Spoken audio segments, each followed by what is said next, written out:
Hey guys, welcome back to Busted to Built. Today here in the shop we're working on this 2000 Chevrolet 2500. Fire-breathing 6-liter under the hood, and so we're already getting at it here. It had dead battery. Imagine that, customer vehicle with a dead battery. But the complaint here is that we have no Prindle operation. So we've got nothing circled here for park, reverse, neutral, drive, 3, 2, 1. Normally there'll be a circle around whatever you're in as far as the gears. So we come all the way down and up. We got nothing happening there. And then also we've got no communication to any modules at the data link connector. Let me get into that and show you.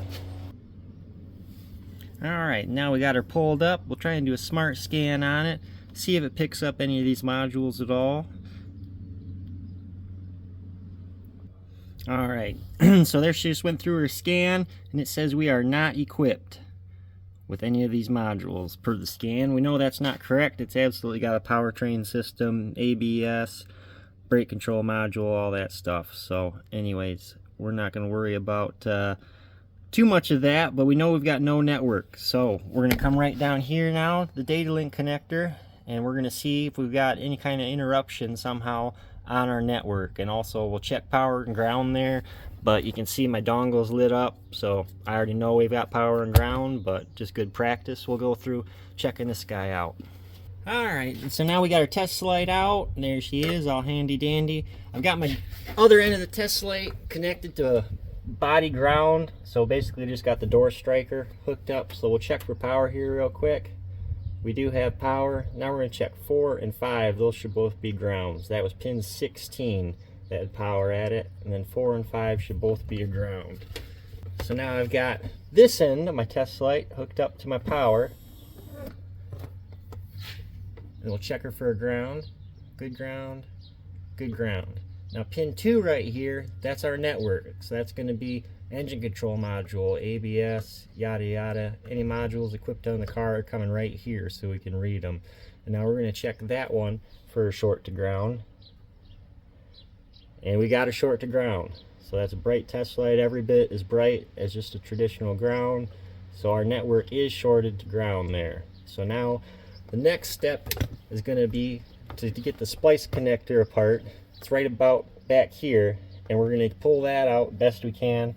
Take the splice clip out, make sure that we lose our ground on the network and that everything goes back to normal, and then we'll be able to isolate which module is shorted to ground right from that splice pack. Alright, and I got the splice pack pulled out of it here. It's just taped up to the harness. So this is just taped to the harness, maybe 4 or 5 inches up. You'll see it's wrapped around. So I got that out, and so this here is the actual splice connector. If you look at it, you can see these are all just separate terminals that all link together to go to this one terminal. Oops. To go to this one terminal at the data link connector right here. And so now that we've got this pulled out, we've isolated all these different circuits in there. So now we can come back and we'll check that same pin. Now I've got no short to ground. We'll check the ground, make sure our equipment's still working, but we've lost the short to ground. So now we're going to come through, we're going to check every pin individually for a short to ground right here and see what's actually pulling it down. Get you guys all set up. And we just go through one terminal at a time here and look for a ground.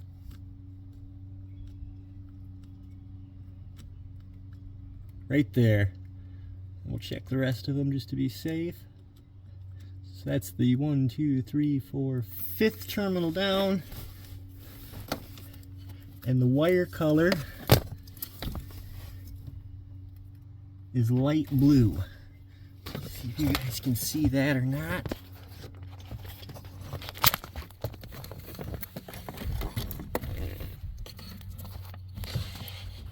So the 5th one from the left is the light blue wire, and that's the one we're after. So let's go to a diagram and see what that goes to. Alright, now we're over here at the computer, and I've got the information bus pulled up. And so this is just a bunch of communication wires that go to that splice pack here. So this is the splice pack all through the middle, and then you can see where that comes over here. This is the data link connector right here. And so we're checking this purple wire, pin 2, goes into the splice pack, and our light blue is the culprit. So the light blue wire is the one that's shorted to ground. So if we go through this and we look for a light blue wire into the splice pack, there it is, and light blue goes to the electronic brake control module, so ABS module onto it. And so quick and dirty, what we can do, figure this out, is we'll just go under the truck, unplug the ABS module, put the splice pack back in, and confirm that we've lost our short to ground. And that'll just dial in this diagnostic 100%. We'll know that we're dealing with a bad ABS module, but if not, maybe there's potentially where that wire is shorted somewhere too. So we'll just unplug the module. If the module unplugging it takes the short away, it's the module. If it doesn't, then we've got more issues. So let's get under the truck. Now we're under the truck. This is where the ABS module lives, is right next to the transfer case. So anyways, just so you got an idea, but we're pretty much right under the driver floor on the frame rail is where this is at, as far as the ABS module, brake control module, whatever you may want to call it. But we'll get this unhooked and then see what happens with our short real quick. We'll see how my lighting situation goes. Alright, and then right here, we'll just unplug this guy. Oops. And lose the light. Okay, get up there. Get up there and stay there. Alright, so we'll unplug this guy right here ever so gingerly. And this is the plug that's got the communication wire in it, the light blue. This connector here is just for your pump motor. So you have fused right under the fuse block, like a 50 or 60 amp fuse that feeds this. So anyways, you're never going to do anything with this as far as helping anything unless you got like a battery draw or something coming from your pump motor. But otherwise, it's always going to be this connector here that you're dealing with for your actual speed sensor wires and your communications and powers and grounds to the module. But let's see if we lost our ground up top now. Back up top, still hooked to battery positive, so if we find the ground, test light will illuminate. We'll come here. Obviously it's not going to illuminate because I didn't put my splice pack back in. So let me grab my splice pack. Slip that back in here real quick. Okay, now we'll come back. Pin 2, no ground.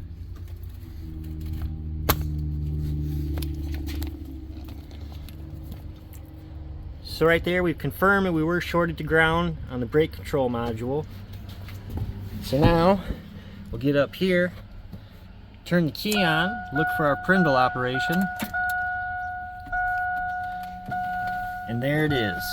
Come down, reverse, neutral, drive, 3, 2, 1, and all the way back up. And so this customer had a whole skew of issues they were having with it, and I was quite certain that it was a communication problem, just the way that he was talking. And I don't know, these body control modules, I mean, one might fail here and there, but I don't see it very often at all, so I'm not sure about that. But you know, what are you gonna do if you're the customer? You got to do something. So he was just trying to get it resolved, so I understand that. But finally made it here to somebody who knows a little something about these trucks, and we got it resolved. So I'm gonna get on the phone with him, see if he wants to do anything with the brake control module as far as repairing it, or if we're just gonna leave it unplugged. If it was my vehicle, I'd leave it unplugged. It's a nice old truck, but I mean, it's kind of beat up a little bit. They've done a lot of modifications to it that I don't think are totally kosher as far as under the hood and wiring and stuff. So I don't think they're going to spend a whole lot of money on this thing. I think they'll be happy with that. We should probably make sure it starts. Oh yeah, she's a runner. So, and then of course now we're going to have the ABS light on, and that whole thing is going to do its outfit. But we can go through now and we can probably do a code scan on it. So give me just a second to get this fired up. Alright, now we'll see if we can smart scan this girl and see if she'll actually read some modules. Alright, we read the powertrain module, now we read the body control module, and I bet she's just going to keep going through and reading what's available now.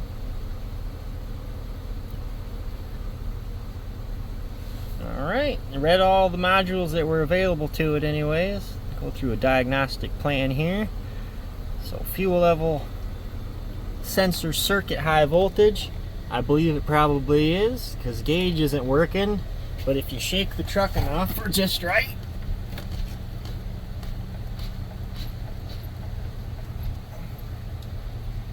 okay, that time I didn't do it.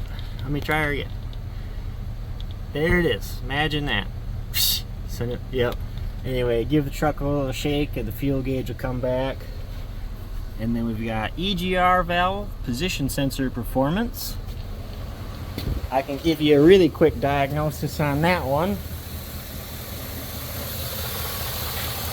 There's no EGR valve on it. So he's been in here and he's plugged that somehow or another. This is the pigtail for the EGR right here. So there's nothing there to worry about onto it.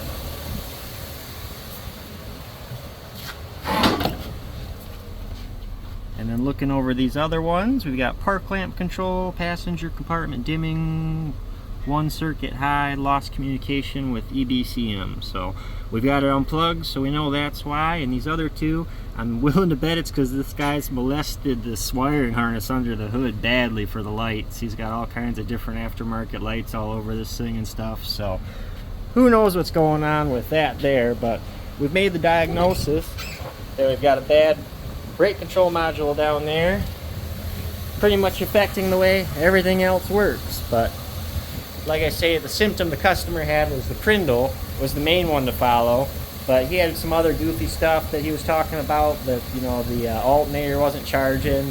He thought the fuel gauge was related, but that's just a bad sender, so no big deal there. But otherwise, I think we've got this baby going. Let me give him a call and see what he wants to do. Alright guys, so just got off the phone with the owner, and he was ecstatic. He was pumped that we got this thing figured out and didn't have to put that body control module in there. So actually, by the time he returns the body control module, he'll have less into it with me just repairing what barely needed repaired, other than, you know, instead of putting the body control module in and programming it, all for it to not be fixed anyways. So, and I probably wouldn't even been able to program it since the communication lines are all down or shorted to ground. So sometimes by, like I say, doing a data-driven diagnostic, you'll save yourself, and you really won't have to run around after the fact trying to explain why you did this and why you did that and why you charged for that. Just get to the root of the problem every time, and makes everybody happy. I've had nobody upset with me that I've fixed their vehicle, it being something other than what they said. So just try to keep everything moving around here. And so, and also there's a lot of people that will watch this video and think that they're fixed, go underneath the truck and unplug the brake control module. I want to be clear that these are all different case studies. So if your truck has a bunch of issues and you just unplug the brake control module without any diagnosis, it's probably not going to fix anything. My point was that the whole network was shorted to ground, and we need to define the short to ground amongst the various modules in the vehicle. So that was just troubleshooting how I did that. So any vehicle is going to require a certain amount of troubleshooting. So anybody that wants to get in the comments and just ask me what's wrong with their car, the real answer is I have no idea. So anyways, just kind of giving some people some things to think about there, that I'm not a god or anything, but I understand how to interpret data and take that interpreted data and turn it into a fix. So, you know, I guess just something for people to think about. But anyways, I'm going to end it there on this one. So like I say, happy customer. This is actually for a 16-year-old boy who's going to start driving this. And if I had a truck like this when I was 16, I would have gotten into some serious trouble. So